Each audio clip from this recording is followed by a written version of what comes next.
ఎట్లెట్లా బతికినోళ్ళం ఎంకన్నా ఇట్లెట్లా అయితే మీరో ఎంకన్నా అని వాడుకునే కాలం వచ్చిందిగా పాపం కార్పాటోళ్లకు.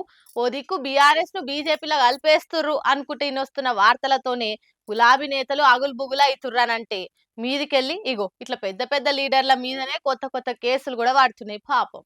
బండ్లు ఓడలైతే ఓడలు బండ్లైతే అని ఇన్నాం గాని పాపం పింకు పార్టుల కథ మాత్రం మామూలు ఓడలు కాదు, పురాగా సింక్ అయ్యే టైటానిక్ కథ కానొస్తుంది. మేమే గట్టించినామని గొప్ప చెప్పుకునే మేడిగడ్డ చేయంగానే వాళ్ళ మీద కేసులు పడే కాడుకొచ్చింది. పోయిన నెల 26 తారీఖు నాడు బీఆర్ఎస్ వాళ్ళు అంతా కలిసి మేడిగడ్డ బ్యారేజ్ చూడబోయినప్పుడు ఆడ కొందరు కారుకర్తలు డ్రోన్ ఎగిరేసి మేడిపల్లి బ్యారేజీ షాట్లు తీసిర్రు. ఆడితో నాకుంటే ట్విట్టర్, ఇన్స్టా, యూట్యూబ్ ఇట్లా అన్ని సోషల్ మీడియా అకౌంట్లలో అప్లోడ్ చేసిర్రు. మేడిగడ్డ బ్యారేజీకి ఏం కాలే, పేద వరద వచ్చినా తట్టుకుంటది, కూలిపోతట్టుంది, కుంగిపోయేటట్టు అయింది అనుకుంటా కాంగ్రెస్ సర్కార్ కావాలనే బద్నాం చేసి బట్టగాల్సి మీదేస్తుందని అనుకుంటా షేర్లు చేసిరు. అయితే డ్రోన్ ఎగరేస్తందుకు ముందుగా లేసొంటి పర్మిషన్ తీసుకోలేదు, బ్యారేజీకి ముప్పొచ్చే తీరు ప్రవర్తించారు అనుకుంటా కేటీఆర్, బాల్క సుమను, గండ్ర వెంకటరమణారెడ్డిల పేరు రాసి అన్నర్స్కొని విచారణ చేయాలి అని సర్కార్ నీటిపారుదల శాఖ ఆఫీసర్లు పోయిన నెల 29 తారీఖు నాడు మాదేపూర్ పోలీస్ స్టేషన్ లో ఫిర్యాదు చేసేవారు కల కేటీఆర్, బాల్క సుమను, గండ్ర వెంకటరమణారెడ్డి ముగ్గురు మీద కేసు రాసిరట పోలీసులు. ఈ ముచ్చట వారం ఆలస్యంగానే బయటకు వచ్చేవరకల్లా ఇప్పుడు సోషల్ మీడియాలో వైరల్ అవుతుందిగా. ఇప్పటికే తీరొక్క తిప్పలతోని కాంగ్రెస్ దెబ్బకు కండు తిరిగినట్టయి కారు బేజారైపోయిన కథ కానొస్తున్నది.